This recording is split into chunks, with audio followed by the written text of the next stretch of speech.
So there's the devil's work. He's accusing, and then Satan sets forth the adversary. So we know that at what we've seen in chapter 12, we've seen the conflict that we see, and we know that it's partial judgments coming upon the earth because of ungodliness, and God continues to do that. But here we begin to see the adversary in his work against the Christian, against the cause of Christ. And from here through chapter 21, we'll see that adversary against Christianity. He's built up to the point that Christians, you are going to be secure. I'm on the throne. And now we see, as he opens up the 12th chapter, we see that war. Now, who's involved in this warfare? Now, our question, we start with the origin of Satan, and we'll come back to who Michael is. But the origin of Satan, does this passage teach you that this is where Satan originated? It doesn't. A lot of people say, well, that's where it is. Now, some would say, well, it is just a symbolic nature of how arrogant Satan is, that he rises up into heaven to blaspheme God. And it's really not an event that really happened in time.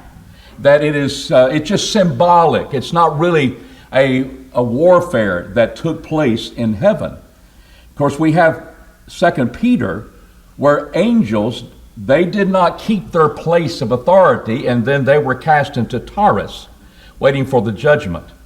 And what do we see in this text that might say, there may be a literal battle that was fought in heaven, and it wasn't just the fact that symbolically fighting against heaven. Notice in verse 8, there was place found no more any more in heaven. They prevailed not, neither was their place found in any more in heaven. So where were they? Were they just symbolically fighting against heaven, or were they in heaven? 2 Peter 2 says they left their place of principality and under authority of God, and they were cast. So I think there could be a legitimate fighting battle that takes place. It is symbolic because it's dealing with God's cause, but it's actual warfare between the spiritual beings, and that's where Michael comes in. Yes, sir?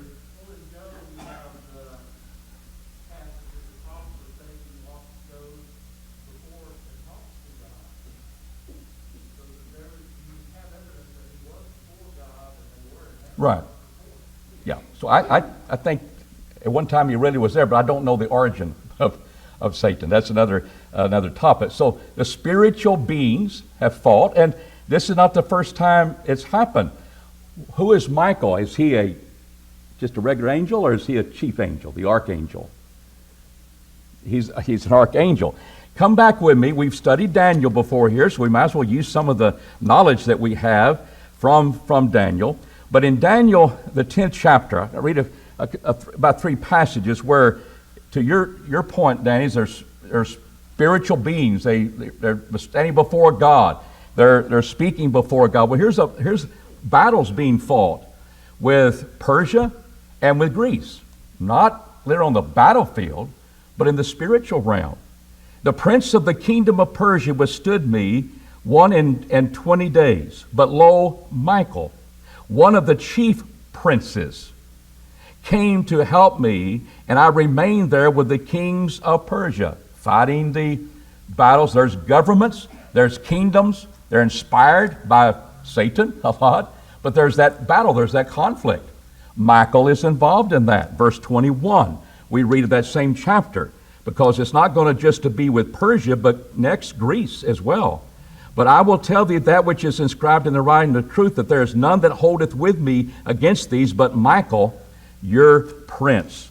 And then we see in chapter 12:1, and at that time shall Michael stand up, the great prince. See, he's the chief angel, the great prince, who standeth for the children of thy people. And there shall be a time of trouble, such as never as since there was a nation, even at that time. At that time thy people shall be delivered, every one that shall be found written in the book. And so here is that spiritual warfare that's taking place against the cause of Christ, and is defeated. And Satan is cast down, this dragon, with bloodshed and war, is cast down to do his havoc upon the earth. Now, what we see is that it's limited. It's not going to be forever. He's not going to win. And our next question is, what is the significance of 1,260 days and times and a half a time? I'm saying they're equivalent. And we've got to find out, well, why? Well, I'll tell you if you don't know, but I'm not going to leave you hanging, and you may disagree with me. But I think we see it all through the book of Revelation, so I want to kind of hit it. Notice in verse 6, what has happened to the man-child? He rules with the nations with his rod, and we'll come back to him. He was caught up unto God, unto his throne. And he says, and the woman fled in the wilderness, where she hath a place prepared of God, that there they may be nourished. They nourish her for how long? 1,260 days. In our English, 1,260 days. That's, when you look at months, as Bible Times did, you're looking at 42 months that he had power. And you know what? In chapter 13, in verse 5, there was given to him a mouth speaking great things and blasphemies, and there was given him authority to continue 42 months. And so that's not 7, it's half of 7. 42 months is indeed not going to, and it's 1,260 days. And how would that be times and a half a time? Time is singular, times is plural, and a half a time, 3 and a half. 1,260 days, 42 months, and the idea of times and a half a time. We've seen that in Daniel. It's not the first time it's come up in the Bible.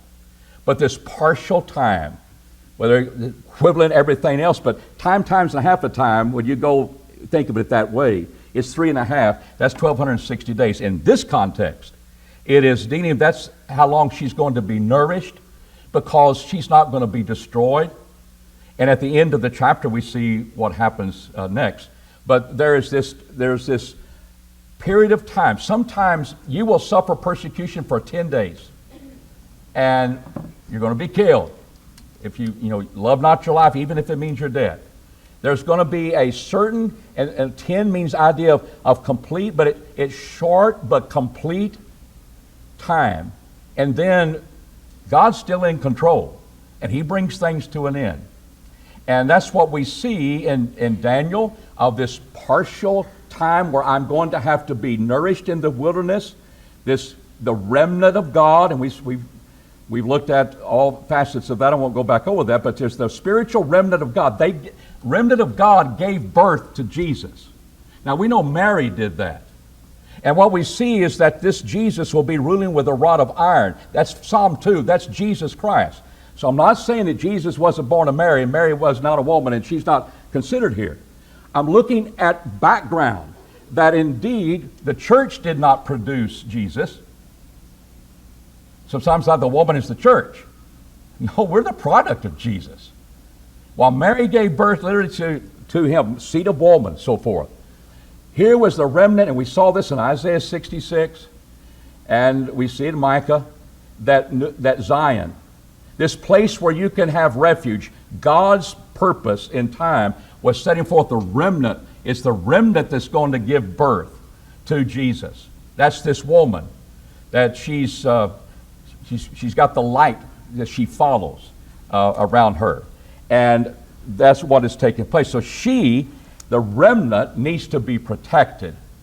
And that's what we're involved in seeing here. So you see, if you don't agree with me about the numbering, I know 7 is complete, perfect, and this just seems to be half of it. And I think it's going to help you at the end of Revelation 13 to understand what the numbers mean. But this is just half of completeness. It's not final victory. And that would be something conditioned by those who are familiar with Daniel, Old Testament, the prophets, and I hope it's familiar to us. Any comments on what the significance of that is? What does it mean? They're not literal days. Not trying to find, well, we got to go find the literal days of that, and if you don't find it, then the Bible is not clear, not contradictory. It's setting forth that significance is what we're looking at. All right, let's look at the next question. What 3 battles does the dragon lose in chapter 12? What 3 battles does he lose? Let's start back. The great red dragon in verse 3, having 7 heads and 10 horns. There's completeness in his diabolical wisdom, fighting against God. His tail draweth a third part of the stars of heaven. That's not imagery, that's just saying, we saw that in the Old Testament as well. But it's just a third part. He doesn't control all the stars. He standeth before the woman that is about to be delivered, that she be delivered of her child. And she was delivered of a son, a man-child. Now, I think that deals with the birth of Jesus, without talking about Mary as being this woman. There's more to this woman than just Mary. But we're looking at the man-child. Did the devil lose at Bethlehem? What did he try to do through a very arrogant and self-centered and wrathful Herod? Well, I think I'll kill baby boys in that area 2 years old and under. I sure ought to cover him. Who is he trying to destroy? The Messiah, who's going to rule the nations with a rod of iron. He didn't defeat him in Bethlehem. Did he defeat him at the cross? But Jesus defeated at the cross. He said, it's finished. I give up. You win. If I be lifted up, I'll draw all men unto me. And he was signifying his death, not his resurrection, when he said that. Now I'm going to defeat Satan. And what happens is that he was caught up unto God, unto his throne. What happened before he ascended to his throne? He died. He was resurrected. Was he defeated at the tomb? Was he defeated at the tomb? Did Satan win there?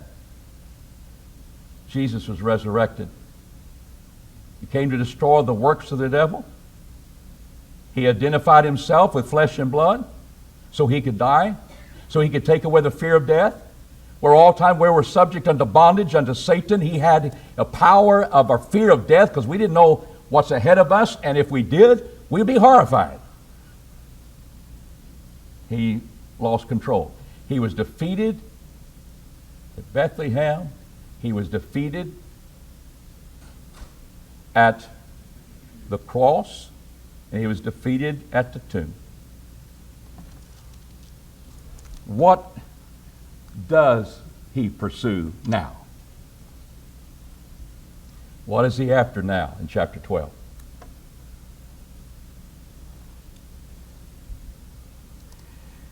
In verse 13, and we'll come back and put some pieces together in a minute. We're not leaving the other verses.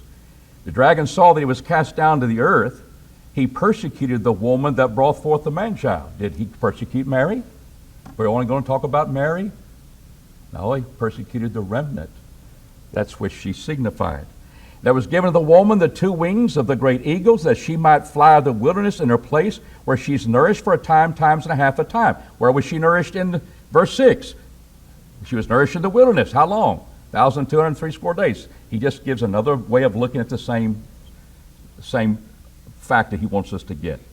And the serpent cast out of his mouth after the woman. And he says, water as a river, that he might cause her to be carried away by the stream.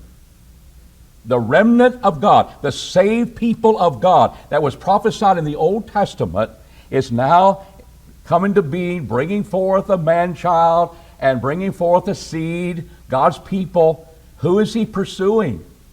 When he pursues the woman, he was defeated at birth, at the cross, at the tomb. So he's after the what? Her seed. I thought it was Jesus. We're talking more about that. We're talking about her seed. And the earth helped the woman. The earth opened her mouth and swallowed up the river which the dragon cast out of his mouth. And the dragon waxed wroth with the woman and went away to make war with the rest of her seed.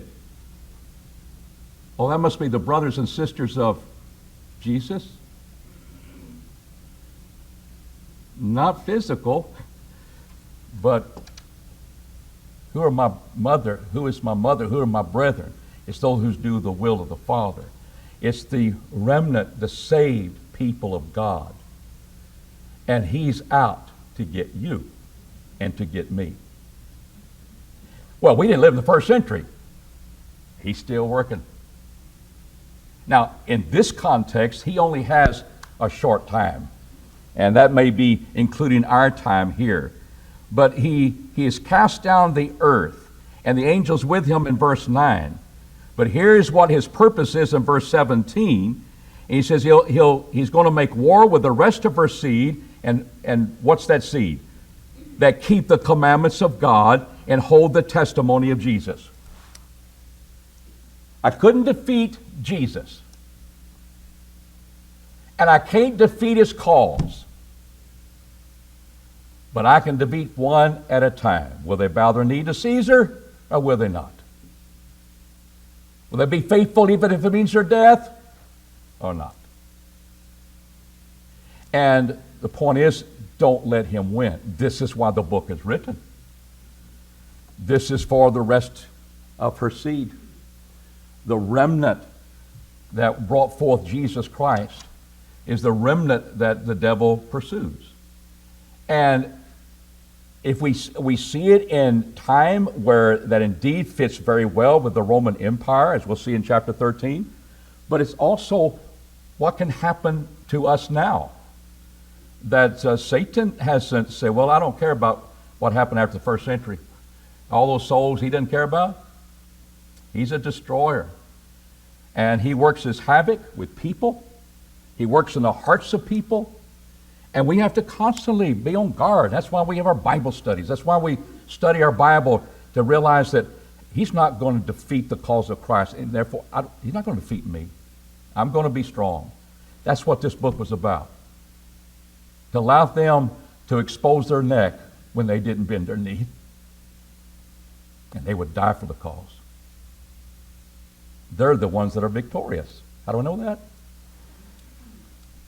Look what happens in verse 10.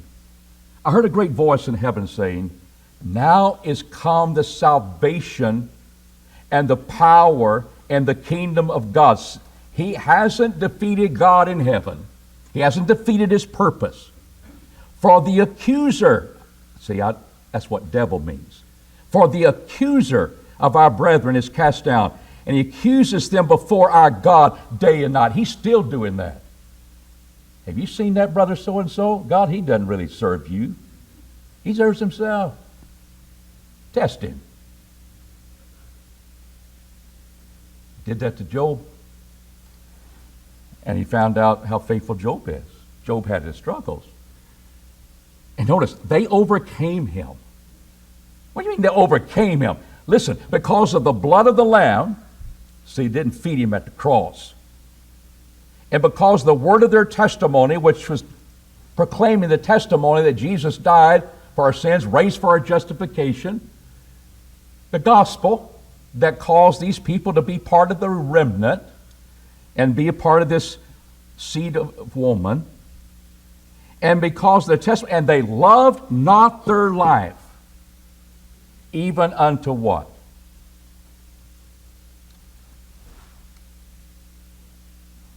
The ultimate fear. Physical death. Hopefully the ultimate fear in Revelation is the second death.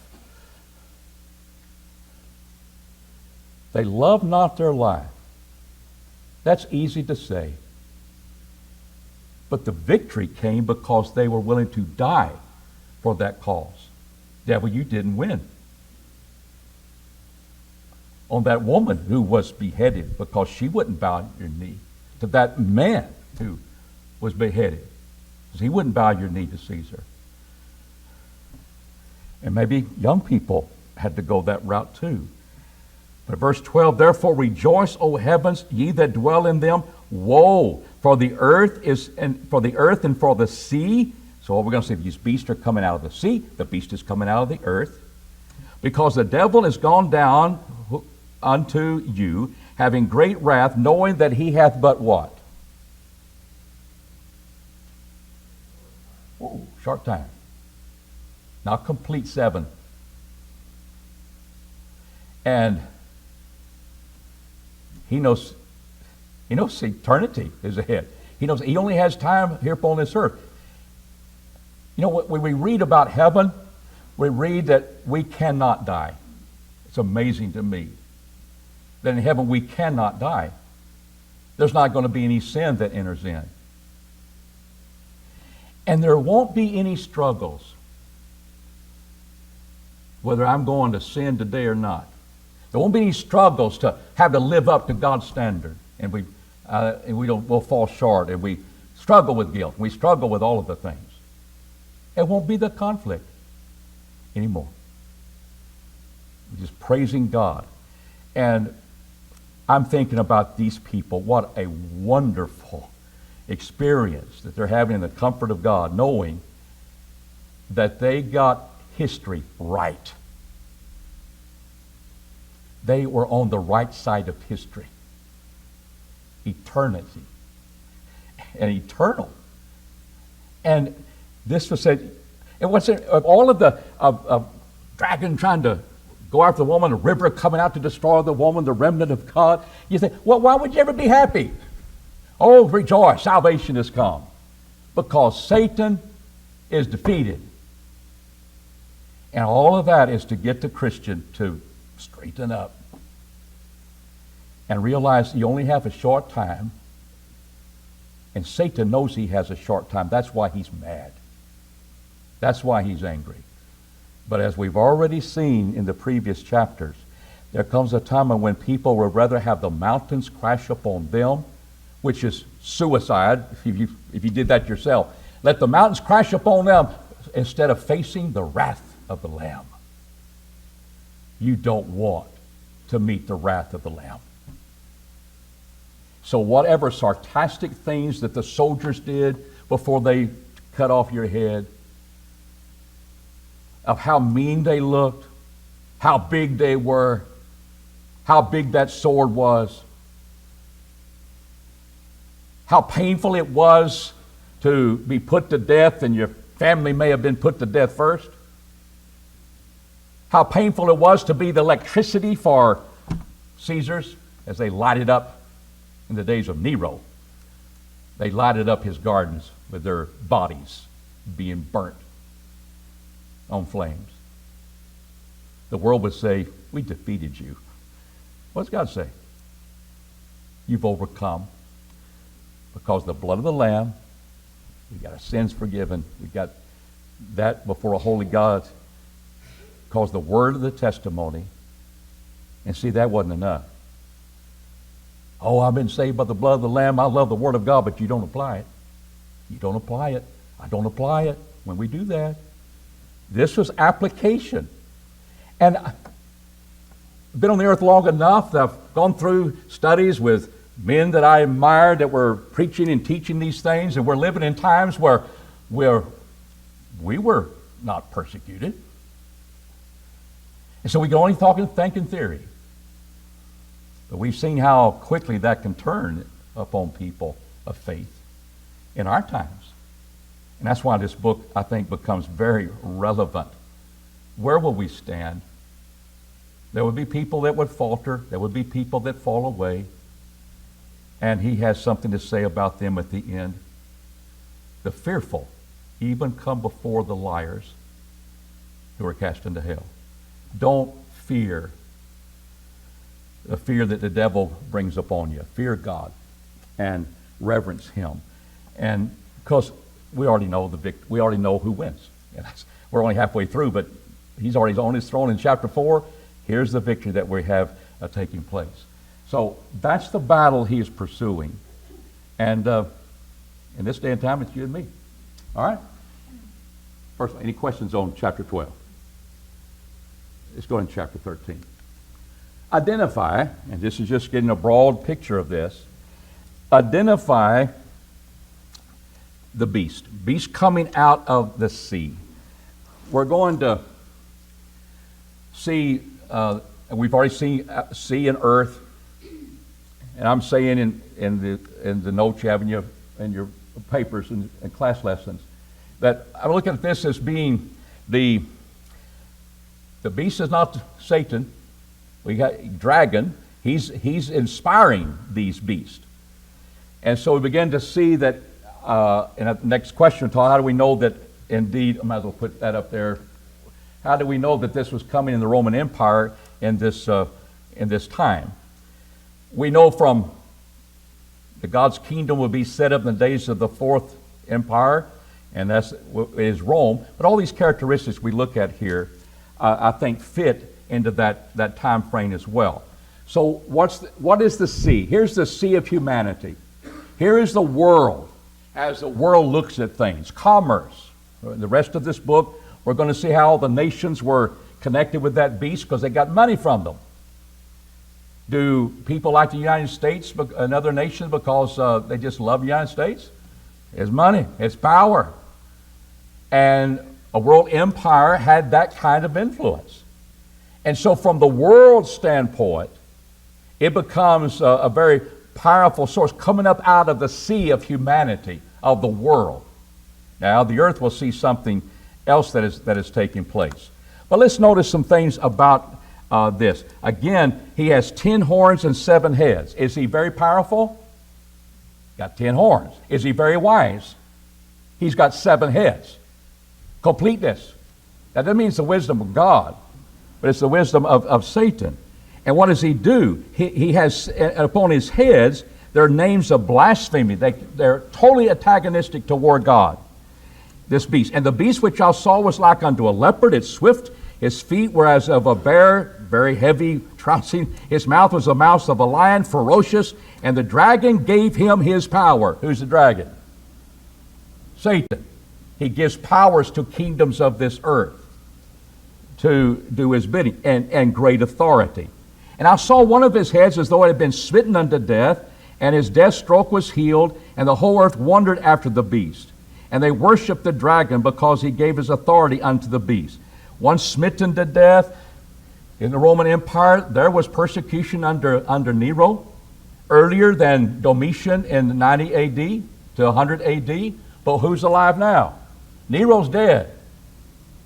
If this book is written at this particular time, that would fit. Well, now we've got another persecutor in Rome, and it fits with the days of Domitian at the end of the first century.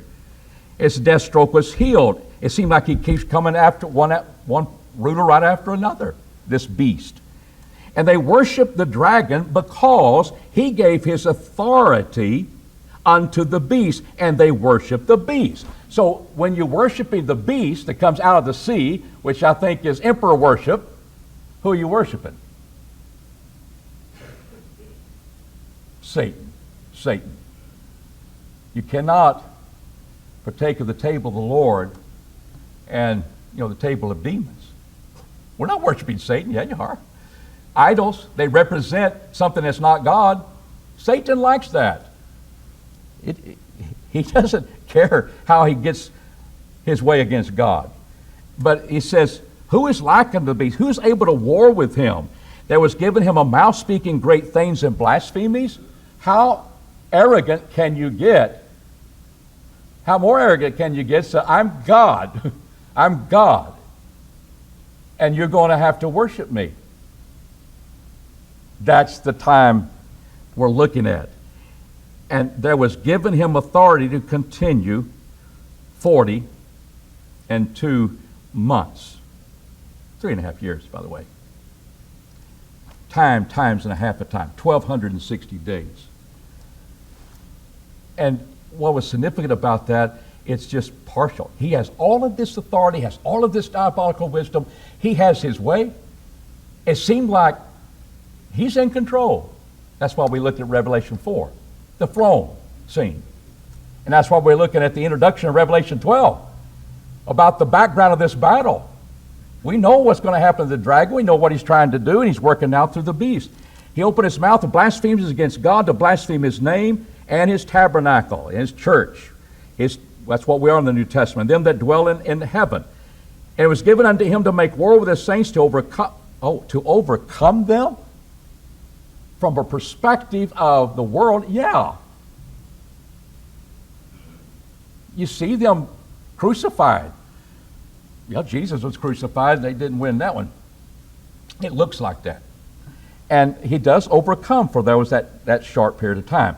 And there was given him authority over every tribe and people and tongue and nation. I thought that was Jesus. He redeemed us. He purchased us. But it was Roman world empire? Yes. And all that dwell on the earth shall worship him. Everyone whose name hath not been found written from the foundation of the world in the book of life of the Lamb hath been slain. How could you be written in the Lamb's book of life when the Lamb hasn't even come yet? Before the foundation of the world, name written.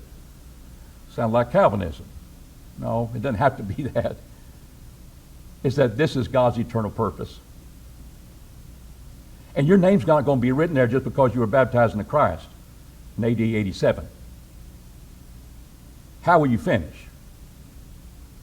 Will you bow your knee to Domitian in AD 90? Well, it was presupposed by God. No, God's people, the remnant that stays the remnant, their names are written in the book of life. And it was God's eternal purpose that this was going to be accomplished through the Lamb. And the Lamb, that was slain, but we've seen he's standing in Revelation 5 to open up salvation and so forth. If any man hath an ear, let him hear. Now, here's this question we're going to ask. What is the patience and the faith of the saints? If any man is for captivity, unto captivity goeth. If any man shall kill with a sword must he be killed. Here is the patience and the faith of the saints. I thought of two possible interpretations of that. And I think both of them are right. Don't know which one he means here. How would you interpret that? Because you've got to establish that what he means here is that it's connected with here, and what he just said is the patience and faith of the saints. So how is that steadfastness? I'm going to hang in there. And the faith, I'm not going to be a disbeliever, even though these are difficult times. What does captivity and a sword? Given a captivity, that's where you're going to end up. Given the sword, you're going to be killed by the sword. What is one way in which that could be interpreted? I think there are two possibilities that are found in Scripture. I don't know which one he's going with here. I've got my preference. But have you seen that type of thing before from the lips of Jesus? Put up your sword, Peter. Live by the sword, you're going to die by the sword. Kind of similar to that. All right, let's go it this way. Let's say it is the patience and faith of the saints because we know this is a statement against the rulers. It is a statement against the overpowering Roman Empire. That I can remain strong and faithful because I know what? Roman Empire, you're given into captivity.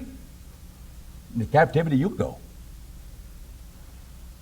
You're given to the sword, Roman Empire, Domitian, Caesar, government. You're going to be killed by the sword. Herein is the patience and faith of the saints. How would that be? I'll let you have your way. You're going to have your way. I still believe in Jesus. I can see that. He's in the context of describing this Roman Empire. But when he talked to Peter, he wasn't talking to the government. He was talking to his disciples. What would be a reaction that when the government goes against you? and has all the power to destroy you, what would be your first reaction?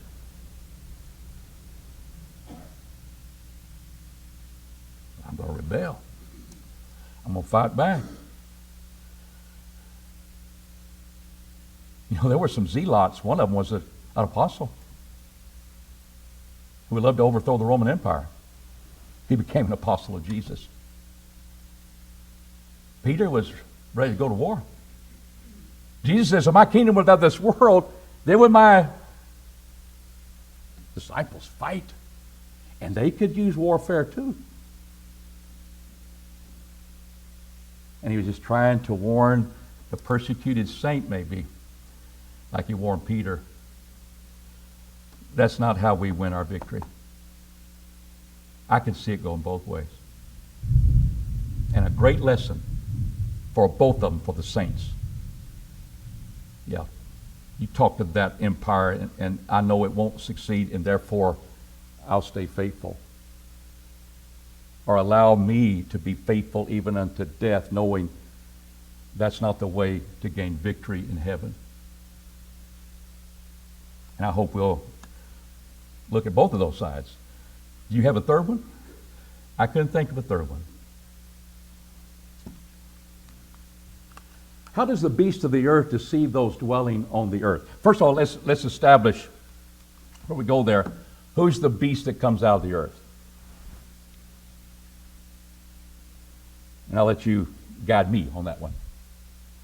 It's not the beast that comes out of the sea, but he's surely connected with him, isn't he? Let's look at a few passages. I saw another beast coming out of the earth. He had 2 horns, likened unto a lamb, and he spake as a dragon. He's speaking as the devil. And why don't you have 10 horns? You got 2 horns, and he says it's like unto a lamb. A lamb in Revelation, is that kind of a religious bent? Or is that a literal lamb? Spiritual in nature, maybe religious. And why would you have 2 horns? Because that's what you do to confirm the truth. And he says, he maketh the earth and them that dwell therein to worship the first beast, who the death stroke was healed. He got another one. Nero came, got another one now. And what does he cause to happen? And we'll have to shut down here. Close our class. What does he do? How does he connect with the first beast? He speaks like the devil, dragon, but what is he doing? And this gets into our problem being a Christian this time. He makes you worship. He is the spiritual aspect. And what is he in the last part of the book? He's the false prophet. Religious connection here. Emperor worship is what we're seeing. And I'll leave that here, and you can finish that as you continue to study. And we'll go from 13 and we'll get into chapter 14, Lord willing, next time. Thank you.